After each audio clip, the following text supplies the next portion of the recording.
کہ कोई फिटनेस के मसाइल ना होते तो मेरा ख्याल है शाहीन आफरीदी वगैरह होते तो मैच जो है वो हमने जीत जाना था। बहरहाल आज जो है वो आपको जैसे कि मालूम है कि 9:30 बजे रात को इमरान खान साहब की क़यादत में एक टेलीथॉन जो है वो हो रही है। इस टेलीथॉन का जो बुनियादी मकसद है वो जो हमारे सैलाब से मुतासर 1 करोड़ के लगभग लोग हैं उनका हाथ बटाना है, उनकी मदद करना है। पूरा पाकिस्तान इस जो आफत है उससे मुतासर है। हमें बड़ा अफसोस है कि इस दफ़ा बारिश की जो पेशगोई थी वो तकरीबन 2.5 महीने पहले मेट ऑफिस कर चुका था। हमारा जो इदारे थे NDMA भी और बाकी इदारे भी, उनको ये बात खबर मिल चुकी थी कि आपका ये जो बारिश है इस बार वो पिछली दफ़ा के सीज़न से बहुत ज़्यादा है। लेकिन बदकिस्मती से 2.5 महीने पहले ये जो हुकूमत है और इसके जो सारे माशाल्लाह वज़रा हैं वो इमरान खान के ख़िलाफ़ केसेस बनाने में मसरूफ़ थे। वो डॉक्टर शहबाज गिल को अगवा करके उनको टॉर्चर करने के मंसूबे बना रहे थे। वो PTI के जो वर्कर्स हैं उनके ऊपर केसेस करने के मंसूबे जो हैं वो उस वक्त बना रहे थे। और वो इन एक्टिविटीज़ में मसरूफ़ थे कि किस तरीके से इमरान खान को सियासत से बाहर किया जाए। ये जो तरजीहात थी हुकूमत की, उसके नतीजे में आज पाकिस्तान को इस एक अजीम तबाही का सामना है। और ये अजीम तबाही कतई तौर पे ना होती अगर आज से 2.5 महीने पहले हुकूमत वो इक़दामात करती जिसके नतीजे में ये सैलाब की जो मामला है वो रुक सकता था। आपने देखा कि किस तरीके से खैबर पख्तूनख्वा और पंजाब हुकूमतों ने किस तरीके से अपने अवाम को रिस्पॉन्ड किया। अगर 4 सद्दा के ऊपर जो बंद है वो ना हमने बनाया होता तो आज 4 सद्दा का जो शहर है उसको बहुत नुकसान होता। नौशहरा में अगर परवेज़ खट्टक ने वो बंद ना बनाए होते तो नौशहरा शहर जो है उसको बहुत नुकसान होता। इसी तरह सवात में जो इंफ्रास्ट्रक्चर क्रिएट किया गया था अगर वो ना होता तो इसको बड़ा नुकसान होता। इसी तरीके से जो तौनसा शहर है उसमें अगर उस्मान बुज़दार साहब ने वो वहाँ पे जो बंद है वो ना बांधा होता तो नुकसान जो था वो बहुत ज़्यादा होना था। लेकिन इन इक़दामात की वजह से आज ये तमाम बड़े शहर जो हैं ये इनकी बचत हो गई, ये बच गए। लेकिन ओवरऑल जो तबाही हुई है, जिस तरह हमने सिंध में देखा है, जिस तरह हमने बलूचिस्तान में देखा है, वो इसलिए हुई है कि आपने वहाँ पर जो 3 काम करने हैं वो नहीं हुए। ये जो सैलाब आते हैं इनकी बुनियादी वजह क्या है? इनकी बुनियादी वजह है कि आपने डैम्स नहीं बनाए, आपने ड्रेन का इंतज़ाम नहीं किया और आपने क्लाइमेट चेंज से निपटने का आपका मंसूबा नहीं हुआ। आज सिर्फ पाकिस्तान में क्लाइमेट चेंज के ऊपर कोई शख्स बात करता है तो इमरान खान है। आज पाकिस्तान के अंदर अगर 10 बिलियन ट्री सुनामी, आपने दरख्त उगाने की बात ही इमरान खान के अलावा किसी से नहीं सुनी। आपने डैम बनाने की बात ही इमरान खान के अलावा किसी से नहीं सुनी। इसी तरह से हमने जो कराची में काम किया था, अली जैदी ने, PTI ने जो काम किया था जिसके नतीजे में ड्रेन्स खोले थे, ये पूरे सूबों में होना चाहिए था। अगर सिंध में ड्रेन्स खुले होते ये तबाही ना होती। और फिर अब क्या कर रहे हैं कि जो वहाँ की जो लीडरशिप है वो अपनी ज़मीनें बचाने के लिए उनसे ड्रेन जो है वो अपनी ज़मीनों को बचाने के लिए आबादी की तरफ मोड़ रहे हैं, तो ये सारी तबाही हुई। बहरहाल इस वक्त हमारा जो मतमा नज़र है वो ये है कि रात को हम 7 बजे ये जो फ़ोन लाइंस हैं ये ओपन हो जाएंगी। 7 बजे ये फ़ोन लाइंस जो हैं वो अवेलेबल होंगे, नंबर्स सोशल मीडिया के ऊपर। तमाम लोगों से मेरी दरख्वास्त है, कतई नज़र कि वो किसी जमात से ताल्लुक़ रखते हैं, किसी ग्रुप से ताल्लुक़ रखते हैं, वो बढ़ चढ़ कर इन अकाउंट्स में जो है वो पैसे दें। दूसरी तरफ मैं ये बात बिल्कुल वाज़े कर दूं कि PTI के किसी भी लोकल तंजीम को ये इजाज़त नहीं है PTI की तरफ से कि वो जो चंदा महम वगैरह शुरू करे। लिहाजा PTI के जो तमाम कोई वर्कर्स ने अगर नीचे कैंप शुरू किए हुए हैं उनसे मैं कहता हूं कि वो फौरी तौर के ऊपर इस टेलीथॉन में वो जमा करवाएं और अपने कैंप्स जो हैं उनको बंद किया जाए। और चंदा लेना, स्पेशली जो पैसे लेने हैं, वो किसी तौर के ऊपर भी उसकी लीडरशिप ने इजाज़त नहीं दी हुई। ये दोनों अकाउंट्स जो हैं ये गवर्नमेंट के अकाउंट्स हैं। अगरचे ये KP और पंजाब के दो खैबर बैंक और पंजाब बैंक जो है वो इसको हमें स्पॉन्सर कर रहा है, लेकिन जो टेलीथॉन हो रहा है वो पूरे मुल्क के लिए हो रहा है। लिहाजा गिलगित बल्तिस्तान में जो तबाही हुई है, सिंध में जो तबाही हुई है, बलूचिस्तान में जो तबाही हुई है, हम उनकी हुकूमतों के साथ मिलके इसमें जो है वो काम करेंगे, वफाकी हुकूमत के साथ जो है वो मिलके उसमें जो है वो काम करेंगे।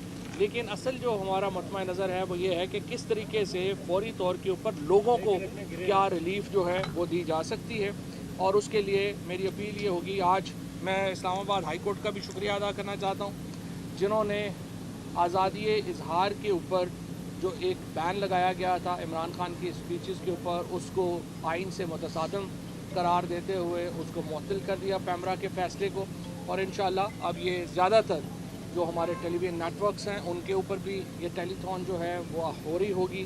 500 के लगभग जो डिजिटल हमारे जो प्लेटफॉर्म्स हैं उनके ऊपर ये टेलीथॉन हो रही होगी और पूरी दुनिया के लोग जो हैं वो इस फंड रेजिंग में शिरकत करेंगे। और इंशाअल्लाह जिस तरह से इमरान खान ने पहले एक बहुत बड़े फ़ंड जो हैं वो जमा किए हैं और पाकिस्तान के गरीब तरीन लोगों की उससे मदद हुई है, इसी सिलसिले को जारी रखते हुए इसके ऊपर भी वो ये काम जो है वो इंशाअल्लाह करेंगे।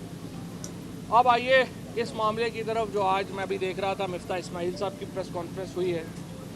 पहली बात तो ये है कि मिफ्ता साहब जो हैं वो एक्सप्लेन करें और ये हुकूमत एक्सप्लेन करे कि इंटेलिजेंस ब्यूरो ने किस कानून के तहत फ़ोन टैपिंग की है। फ़ोन टैप करना एक पाकिस्तान में रवाज ही बन गया है और यूँ लगता है कि अदालतें हों और हमारे कानून नाफिज करने वाले अदारे हों वो बेबस हैं एजेंसीज़ की इस ट्रांसग्रेशन के आगे।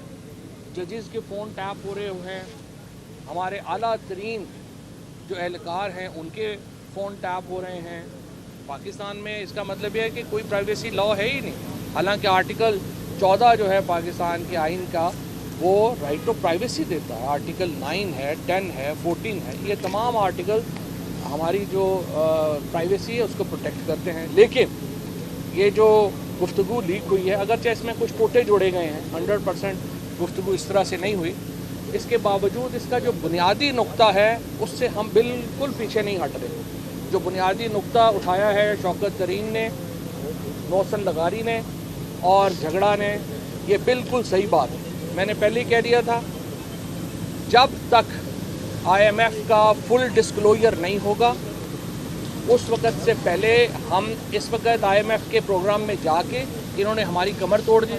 ना इन्होंने ऑयल प्राइसेस को निगोशिएट किया प्रॉपरली, ना इन्होंने बिजली के प्रॉपरली निगोशिएट किया।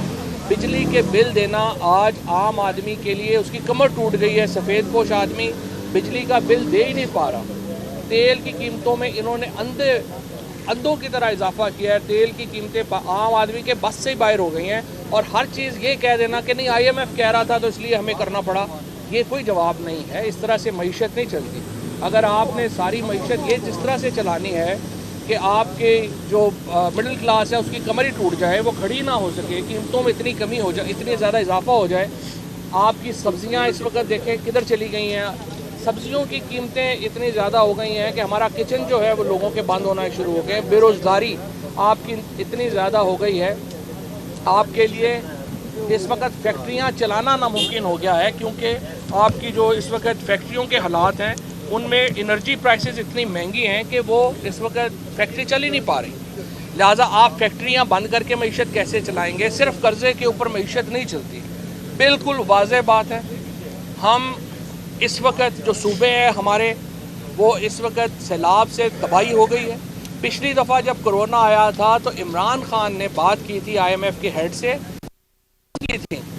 हम क्या कह रहे हैं इनसे कि आप ये बात करें उनसे कि सैलाब की इन तबाहकारियों के साथ हमारे लिए मुमकिन नहीं होगा कि हम ये सरप्लस दे सकें।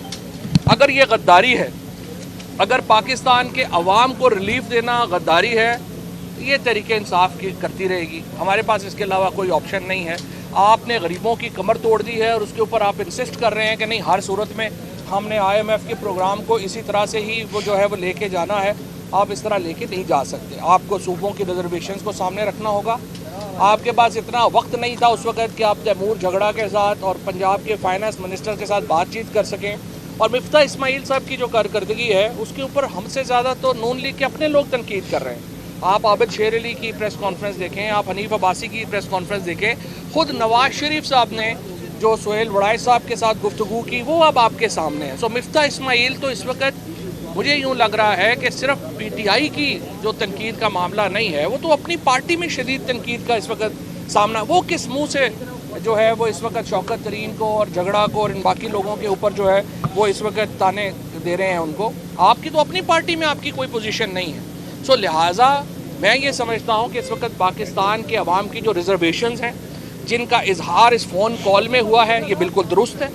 ہمارے نزدیک پاکستان کی جو ریاست ہے اس کا جو انٹرسٹ ہے وہ پاکستان کے لوگوں سے جڑا ہوا ہے. یہ ریاست کوئی ڈرائنگ روموں میں بیٹھے ہوئے چند لوگوں کا نام نہیں ہے، یہ ان 22 کروڑ لوگوں کا نام ہے جو کہ اس وقت پاکستان میں، اور ان 22 کروڑ لوگوں کا انٹرسٹ جو ہے وہ پروٹیکٹ کرنا، ان کی حفاظت کرنا ہماری پی ٹی آئی کی ذمہ داری ہے. ہم صرف ڈرائنگ روم میں بیٹھے ہوئے 50 لوگ یا 60 یا 70 لوگوں کے ذمہ دار نہیں ہیں، جن کی جائیدادیں یہاں پہ نہیں ہیں، جن کا کوئی بزنس یہاں پہ نہیں ہے. کسی نے لنڈن میں اپارٹمنٹس لیے ہوئے ہیں، کوئی دبئی میں بیٹھا ہوا ہے، کوئی کدھر بیٹھا ہوا ہے. یہ ہماری پرائیورٹی نہیں ہے. ہماری پرائیورٹی پاکستان کے عوام ہے، اور ہم نے ان کے لیے ہر وہ قدم اٹھانا ہے جو پاکستان کے عوام کے انٹرسٹ میں ہوگا. پاکستان کے عوام میں کے انٹرسٹ میں یہ ہے کہ آئی ایم ایف کا فل ڈسکلوجر ہو، اور نمبر 2 جو سیلاب کی تباہ کاریاں ہوئی ہیں اس کے بعد سرپلس کا معاملہ جو ہے وہ دوبارہ ہم سے طے کیا جائے. اس کے بغیر ہم آگے نہیں بڑھیں گے، اور انشاءاللہ تعالیٰ یہ ٹیلی تھون میں جو معاملہ آئے گا. اور پھر میں آپ کو ایک اور بات بھی بتا دوں، پاکستان کا بحران خالصتاً اکنامک نہیں ہے. کوئی بھی حکومت جو اس حالت میں ہو، اب مفتاح اسماعیل مذاکرات کرنے جا رہے ہیں، ان کی اپنی پارٹی کا اس پہ کوئی اعتماد نہیں ہے، اپوزیشن کا اس پہ کوئی اعتماد نہیں ہے، ریپرزینٹ وہ پاکستان کو کر رہا ہے. اس طرح تو نہیں ہوتا.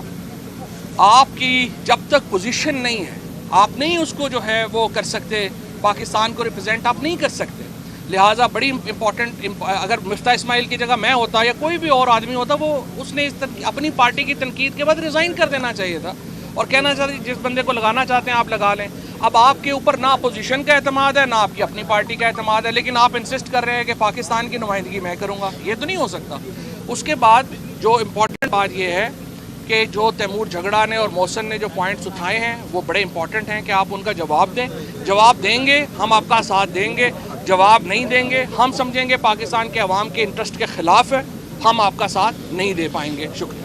سر یہ بتائیے گا، آج تیمور جھگڑا صاحب نے تو اپنا ایک پریس کانفرنس میں ایکسپلین کیا اس سارے معاملے کو جس کا آپ نے ذکر کیا، کیا پارٹی قیادت نے شوکت ترین کو بھی یہ ہدایت کی ہے کہ وہ اس سارے معاملے پر کوئی وضاحت دیں کہ یہ سارا معاملہ بیسیکلی کال کا تھا، کیونکہ اس کے اوپر باقاعدہ ٹرانسمیشنز ہوئی ہیں؟ ایک تو یہ بتا دیں. دوسرا سر، ابھی جس طرح کچھ ہی ماہ پہلے اوورسیز پاکستانیوں کا ووٹ کا حق جو ہے وہ باقاعدہ اسی ایوان میں ان سے چھینا گیا، اور اب دوبارہ ہم اوورسیز پاکستانیوں کی طرف مدد کے لیے دیکھ رہے ہیں، تو کیا یہ زیادتی نہیں ہے ان کے ساتھ کہ ہم انہیں ووٹ کا حق نہیں دیتے لیکن ہر مشکل میں ہم ان سے مدد مانگتے ہیں؟ پہلی بات تو ہے کہ اسپیشل ٹرانسمیشن تو آج پی ٹی آئی سانس لے تو اس پہ ہو جاتی ہے الحمدللہ. عارف حمید بھٹی صاحب نے کہا تھا کہ اب تو صحافت پریس ریلیز کی صحافت رہ گئی ہے، اور انہوں نے خود ہی کہا کہ اب تو ہمیں آتا ہے کہ یہ پڑھ کے بول دیں، ہم پڑھ کے بول دیتے ہیں. آج آپ دیکھیں کہ میں تو حیران ہوں، صدف عبدالجبار جیسی لڑکی جو ہے اس کے اوپر انہوں نے اس کو جو ہے وہ گل کے کیس میں نامینیٹ کر دیا. اب نیوز کاسٹر کا کیا قصور ہے کہ آپ اس کو جو ہے وہ اس میں جو ہے وہ غداری کے کیس اور میوٹنی کے کیس میں ڈال رہے ہیں. عماد یوسف کو ڈال دیا، اے آر وائی کو آپ نے بند کر دیا. پاکستان میں اس وقت تو انڈیپینڈنٹ تو جو ٹی وی رہ گئے ہیں وہ بیچارے پتہ ہی ہے آپ لوگوں کو کیا حالات چل رہے ہیں. سو اسپیشل ٹرانسمیشن تو کوئی امپورٹنٹ نہیں ہے. ایک ہی طرح کے صحافی، ایک ہی طرح کے سوال، ایک ہی طرح کے گروپ، کوئی ڈائیورسٹی تو ہے ہی نہیں، کسی دوسرے کا پوائنٹ آف ویو تو جو ہے اس میں آتا ہی نہیں ہے. تو صحافت کا تو اس وقت حال ویسے ہی بڑا پتلا ہے. تو دوسری بات یہ ہے کہ شوکت ترین صاحب جو ہیں انہوں نے جو آج تیمور نے اور اسد عمر صاحب نے ایکسپلین کر دی ہے، ترین صاحب کی ضرورت ہوگی تو وہ بھی ادھر ہی ہیں، میڈیا پہ آتے رہتے ہیں. جس طریقے سے آج انہوں نے کہا کہ اسٹرائک کرنے کی کوشش کی گئی ہے، بیانیہ دوبارہ میں نے کوشش کی کہ شاید فوج کے اور پی ٹی آئی کے جو تعلقات کہا جا رہا ہے کہ بہتری کی طرف جا رہے ہیں، اس کو دوبارہ خراب کرنے کی سازش نہیں آپ دیکھ رہے ہیں کہ معاملات دوبارہ خراب کرنے کی کوشش کی جائے؟ پاکستان میں اہم بات یہ ہے کہ عوام کے تعلقات اور پی ٹی آئی کے تعلقات جو ہے وہ صحیح رہنے چاہیے. وہ یہ تعلقات نہیں توڑ پا رہے. باقی سارے تعلقات اوپر نیچے ہوتے رہتے ہیں، ان کا فرق نہیں پڑتا. عوام سے تعلقات جو ہے وہ مضبوط رشتے کے اوپر قائم ہے. عوام آج بھی سمجھتی ہے کہ ایک ہی لیڈر ہے پاکستان میں جس کے اوپر اعتماد کیا جا سکتا ہے، وہ عمران خان ہے. اور پوری عوام انشاءاللہ عمران خان کے ساتھ کھڑی ہے، ان کے بیانیے کے ساتھ کھڑی ہے۔ چودھری صاحب، آپ نے کہا کہ فون ٹیپنگ ہوئی اور یہ غلط بات ہے، دوسری جانب کس کی بات کو زیادہ اہمیت دی جائے؟ کیونکہ عمران خان صاحب کہتے رہے کہ ملک سے غداری جب سیاستدان کرتے رہے تو ان کی فون ٹیپنگ ہوتی رہی ہے اور وہ اس کو ڈیفینڈ کرتے رہے، کیا آپ کو مانا جائے یا عمران خان صاحب؟ ایسا انہوں نے کبھی نہیں کہا۔ عمران خان نے یہ کہا تھا کہ جو فون ٹیپنگ ہوتی ہے کہ جہاں پر آپ کے ملک کی انٹرسٹ انوالو ہوں، لیکن فیئر ٹرائل ایکٹ میں اگر آپ اٹھا کے دیکھیں گے اس میں طریقہ کار درج ہے کہ فون ٹیپنگ کیسے ہونی ہے۔ ظاہر ہے آپ قانونی فون ٹیپنگ جو ہے وہ ایک علیحدہ معاملہ ہے، اس کو بالکل ہی جو ہے وہ جوڑنا وہ تو بالکل غلط ہے۔ ٹھیک ہے، thank you sir, thank you.